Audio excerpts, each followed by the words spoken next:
What if I told you there's a country where rivers don't just shape the landscape, they shape the destiny of over 170 million people? A country so intertwined with water that it's called the land of rivers, but also faces the terrifying threat of being swallowed by it. This is Bangladesh, a nation with more than 700 rivers, a lush delta, and one of the most fertile regions on Earth. But here's the twist: the very rivers that feed it also flood it, erode it, and threaten its survival as climate change accelerates. To understand Bangladesh's geographic story, we need to go back. This land was once part of British India. After the 1947 partition, it became East Pakistan, and later fought a brutal war of independence to emerge as Bangladesh in 1971.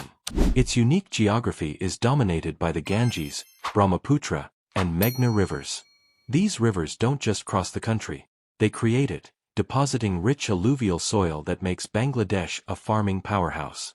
But here's where the story turns. These rivers flood often. In 1988, nearly 60% of the country went underwater. Again in 1998.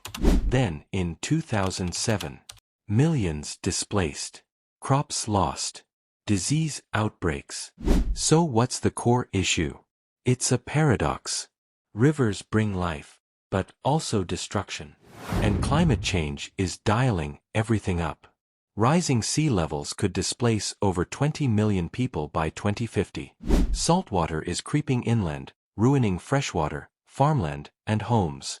On average, Bangladesh loses over 10,000 hectares of land to river erosion every year. That's like losing more than 18,000 football fields annually. The world is starting to pay attention. At COP summits, Bangladesh has become a key voice for climate-vulnerable nations. Its prime minister calls it the ground zero of climate change. But there's also admiration. Bangladesh is innovating, building floating schools, homes on stilts, and even climate-resilient crops.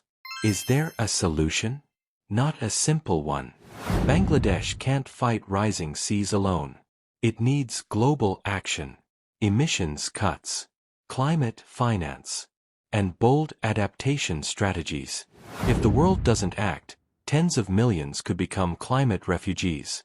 Entire towns may vanish, and a country of rivers could slowly drown. Bangladesh's rivers are beautiful, powerful, and unforgiving. They gave life to a nation, but may also define its greatest struggle. Like this video if you learned something new. Drop a comment below. What do you think the world should do to help countries like Bangladesh?